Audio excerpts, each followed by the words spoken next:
Greetings, everyone. Pete Pardo here from Sea of Tranquility. Welcome to another edition of our RANT series. Today, as you can see, I'm not in my normal location, right? If you've been following the show pretty regularly lately, the last couple days, you know that I am, of course, in Boston, Massachusetts, away on a business trip. But, of course, I couldn't keep away from you guys, and I figured, well, what's something that I could kind of contribute to the channel while I'm away? I don't got any CDs, nothing with me, whatever, but I wanted to touch on a subject that I know has been asked for by a lot of you over the last couple of years. I get a lot of people who want me to talk about Marillion, okay? And there's when it comes to Marillion, usually the subject comes up, well, Pete, do you favor the Fish years with Derek Dick on vocals, or do you favor the Steve Hogarth years? Okay, so that's going to be the basis of this rant here today, is me talking about Marillion, a band I really have always liked for a long, long time. But like, what's my take on the two different eras of the band? So I remember, like, in the mid '80s, being a young metalhead in college, I was listening to classic metal bands and thrash bands and all this kind of stuff. And I had a couple of friends who I knew in college who would always talk about this British band Marillion. Like, oh, you got to check these guys out, man. They're kind of like, they got this kind of like Genesis-y vibe, and they got this really tall Scottish singer named Fish who's really cool, and their album covers are great, and their songs are really different and what have you. And I was like, at the time, I was like, that doesn't sound like something I'm interested in right now, But I always kind of kept in the back of my mind, yeah, Marillion, but never really listened much. I heard a couple of songs here and there. But a few short years later, so we're talking like late 80s, early 90s, I started to really get heavily into progressive rock, both old and new. I always liked a little bit of prog, but because I was such a metalhead, I kind of kept that to a minimum. But I started really getting heavily into prog right around 1990 or so. And one of my good friends from college, who I still am very good friends with, he's like, hey, did you ever go and did you ever really check out, that band Marillion? And I was like, hey, you know what? I've started listening to them a little bit. And, right around this time, of course, there was a change in the band. So their earlier albums, which were all the albums that my buddies kept preaching to me about, were the albums with Fish on vocals. So, of course, we're talking Script for a Jester's Tear, Fugazi, Misplaced Childhood, Clutching at Straws, and, of course, that great live album, which is fantastic.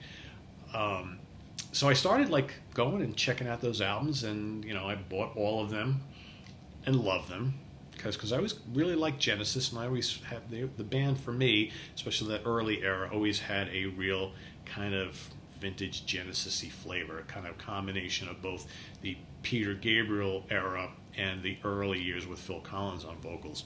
The music had this kind of like dark, mysterious vibe to it. Fish's vocals were just, really something special.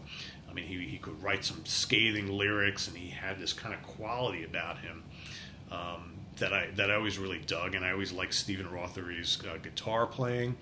The rhythms were great. The album covers were great. The keyboards were great. It's just this really kind of compelling band and really compelling music. But unfortunately, as I'm starting to really get into this band, that lineup basically is no more, right? So I'm like, oh fuck, Fish is out of the band. Just as I'm getting really totally into them, and I remember being totally into Clutching at Straws. Easily, my favorite Marillion album of all time, and an album that I hold really near and dear to my heart. I love the kind of dramatic, darker nature of that album. I tend to gravitate a lot towards, kind of like albums that have like a dark lyrical theme, and the music is kind of dark sounding. I kind of really dig that sort of stuff. Not that I don't like happy, uplifting stuff too, but I tend to really like things that are kind of have that like kind of ominous, dramatic feel to it, which that album has in spades. And there's certain certain songs on that album that just really, really speak to me. And I remember right around the same time they had that live performance that at the time was a VHS, right? Live at Lorelei, which is a fantastic show. And I think one of the later ones that were recorded with Fish in the band before he left, and he puts on a great performance on that show. And I remember thinking, I just love these guys so much. Wow, this is great. And then, like I said, before you know it, he's out of the band. Okay, and I'm like, oh, okay, this sucks. And well, they got a new singer, this guy named Steve Hogarth, who I'd never heard before. And then Fish has got some solo. Fish starts pumping out the solo album shortly thereafter.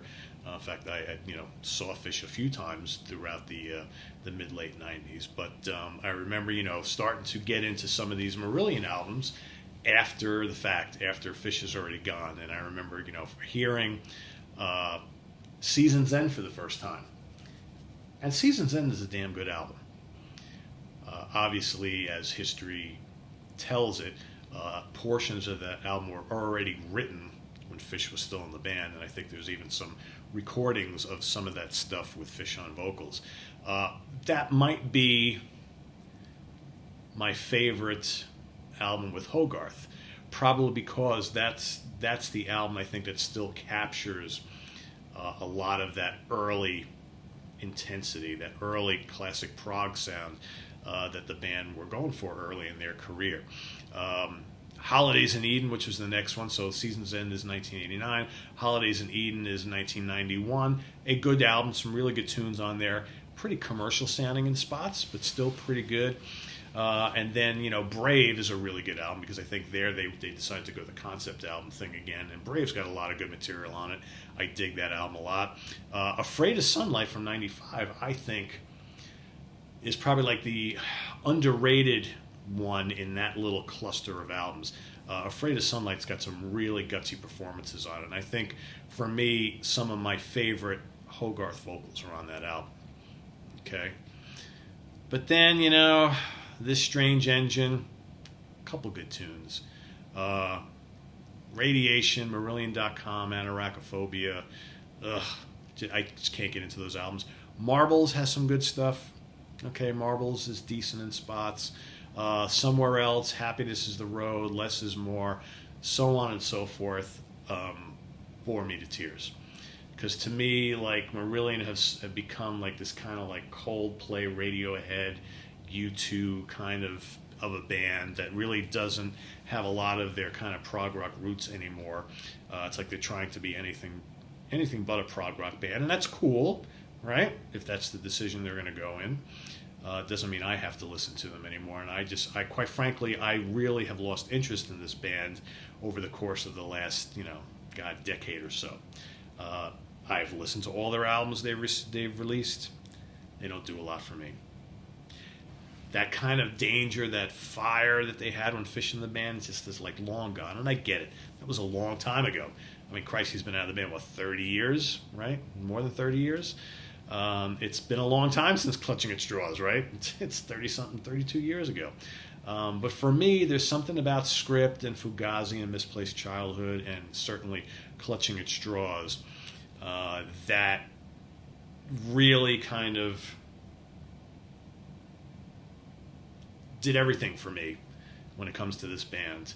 And they very slowly, you talk about how a single musician or singer can really influence the style of a group. This is a perfect example. So once Fish left the band, they really changed their sound. Maybe a little slow at first, Season's End especially has a little bit of those flavors from the early Fish era. But this band really went into a different direction, and maybe that's just really what they wanted to do. But for me, it kind of left me behind a little bit. Like I said, I can enjoy a bunch of those early albums with Hogarth. Season's End I like quite a bit. I like parts of Holiday in Eden. Brave is good. Afraid of Sunlight I like a lot. I like a couple tunes on This Strange Engine, but really, they kind of lost me after that. And I found a lot of their albums just kind of sounded the same. They did a couple albums that tried to be a little more aggressive, but had kind of like a grungy feel to it. Didn't really do a lot for me. And I know there's a lot of people who love, sounds that can't be made, and the most recent one from a couple years ago, Fear, and all that kind of. I don't know. it's missing a lot. It's missing Fish. And that's not to say that like all of Fish has done a lot of solo albums. It's not to say all of Fish's solo albums have been great either. But Fish has had some really strong solo albums. Okay? Quite a number of them. And is this a case where, maybe these guys were better together than apart? I don't know. But I will say, Steve Hogarth's a fine singer. He's a fine frontman. My problem was never with him. My problem was with the material that he and the rest of the band did together, especially in recent years. I think that Hogarth is a really good singer for this band. From as far as on stage and his vocal style, he's got a great voice. I just, quite frankly, don't like a lot of the material that they're writing together. So it's just, like I said, a bunch of these albums, man, just fucking bore me to tears. I'm like, a new Marillion album comes out, and it's like a lot of people are like, oh yes, new Marillion album, great. This is going to be awesome. It's going to be my favorite album of the year. And I'm like, and I always give it a try. I'm always like, okay, I'll give it a go just because it's Marillion, just because. And then I listen to it, and I listen to it, and I listen to it, and I'm like, ugh, this does nothing for me. And I hate the fact that it does nothing for me. That's the sad part. I really hate the fact that it does nothing for me. But I keep waiting for something that just knock my socks off, like, a Fugazi or a Clutching at Straws. But you know what? It's 30-something years ago. They've changed a lot as a band. They've matured a lot as a band. And that was, a really good band, young in their prime, different era, different time, okay? Different influences coming in at the time. They've kind of moved on. And that's okay. That's okay. Where I'm at, I don't need to listen to them anymore. I can still go reach back for those early Fish albums or either those first couple with Hogarth and enjoy them. Okay? And maybe that's just that the issue is with me, not with the band. And that's okay too, right? It is what it is. So that's my rant for today. My feelings on Marillion, the Fish era versus the Hogarth era. Good stuff in both, obviously. For me, real classic stuff in the Fish era. Some really strong material in the Hogarth area, but as a whole, if I look at it all as a whole, it's pretty weak for me. But that's just me. I know there's a lot of fans out there of the Hogarth era, and there's a lot of people who have stayed with them all these years and really love what they're putting out. And if you're one of those people, don't knock me for it because I don't really get into it. Okay, to each his own, right? And if you really dig what they've been doing, that's totally cool.